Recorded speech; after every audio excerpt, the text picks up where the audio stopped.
魏无羡后来时常会想起他同蓝忘机的第一次见面，彼时他因追踪一起难缠的猎物，以致没注意时间，好不容易将猎物解决时，天已经完全暗了下来。他记得当时他还轻轻叹了一口气来着，寻了条小水流，将手上沾染的污渍清洗掉，思考着今晚是寻棵树，还是往前寻寻有没有什么山洞落脚比较好。碍于上次不算太好的经历，他更想找个山洞，虽说他操惯了，却也不想再经历一次。睡到半夜被雨淋醒，又抬头看了眼夜色，倒是月明星稀，看起来也不像是有雨的样子。思虑片刻，他还是决定先去打纸山鸡烤了果腹。他就是在去打山鸡的路上遇见的蓝忘机。少年靠坐在一棵树底下，整个脑袋埋在臂弯里，身子微微抖动，大抵是听得魏无羡靠近的动静。自臂弯内抬起头，眼眶微红，眸底似乎还带着些许晶莹，见着魏无羡，眨巴了一下眼，好似有些不好意思，转而吸了吸鼻子，面上便带了几分警惕。魏无羡挑了挑眉，不知怎地就想起了受惊的兔子，你这是怎么了？离得近了，魏无羡可以很清楚地看到蓝忘机眼底的水汽，整个眸子湿漉漉的，如此倒不像兔子了。我有点害怕。蓝忘机也不知为何会脱口而出害怕，见魏无羡似乎有些诧异，有些羞赧地垂了眸，诺诺道：我第一次出远门，没计算好时间，天黑了，我找不着住处。魏无羡心口莫名一软，小少年眉眼精致，观其穿着也不像是穷苦人家的孩子，也不知怎就没个人跟着，自个儿一人落在此处哭鼻子。他在蓝忘机跟前蹲下身来，似是怕惊扰了他，声音都下意识放柔，别怕，你是哪家的公子？我送你回去。蓝忘机飞快抬起看了他一眼，又迅速垂了下去。我还不能回去，家族有规定，凡是到了一定年龄的族中弟子，必须隐去身份去尘世间历练一段时间。他今天第一天出门，是断断不能就此回去的。魏无羡讶异了一瞬，眸中划过一抹了然，只以为大抵是同家里闹了别扭，离家出走，正待说些什么，就听得几声咕咕声响起。他呀了一声，见蓝忘机不好意思地捂紧了肚子，小脸涨得通红。魏无羡好笑地摇了摇头，见他头恨不得低到地底去，莫名想要上手揉一揉，好悬一时道：他们还没熟悉到那种程度，堪堪忍住了，我准备去打山鸡，你要不要同我一起去？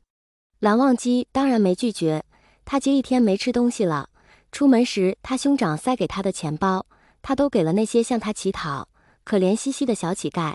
他也不确定那些人到底是不是卖惨骗他，但看起来是真的很可怜，他难免心软。心软的后果就是，他出门时是个小富翁，出门才不过一天就变成了个穷光蛋。魏无羡抓山鸡是一把好手，哪怕夜里视线不怎么好，也半点不耽搁。不过片刻，手里便提了好几只，还顺带掏了一窝蛋。蓝忘机眼眸闪闪地看着他行云流水的抓鸡动作，甚至想给他鼓个掌。他还从来没现场看过人抓鸡。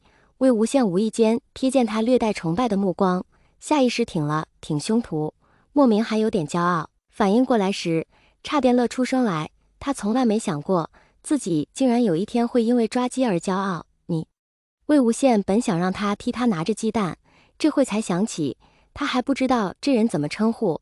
蓝忘机反应也快，他一个你字才出口，他便明了他想问什么。我叫蓝湛，字忘机。魏无羡没忍住噗的一声笑了出来，盯着手里的山鸡未了，又转向他，片刻后悠悠道：忘机。蓝忘机。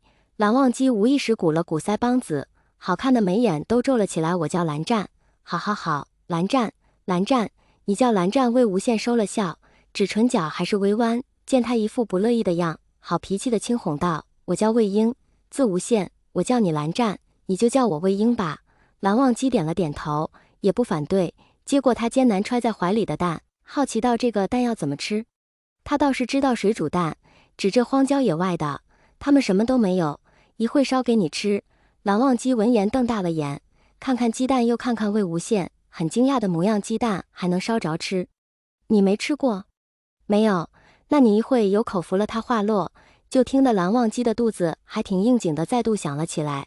蓝忘机抿了抿唇，双颊微微泛红，纠结了片刻，犹豫道：你有没有糖？魏无羡突然就很后悔，出门时为什么不在怀里揣块糖，以至于当他说出没有时，眼前人显而易见的有了一瞬的失落。魏无羡也说不清道不明，为何会因为蓝忘机转瞬即逝的失落而产生了些许愧疚。知他饿了，只得加快了处理山鸡的速度。蓝忘机蹲在他身侧，好奇地看着他娴熟的动作，你经常这样吗？魏无羡手下动作不停，闻言笑道，也不算，只不过我经常会在外头跑，又不想只带着干巴巴的馒头，就时常会去林子里祸害一番。你经常在外头跑？蓝忘机显然只抓住了前半句，撑着下巴问他，那你是不是去过很多地方？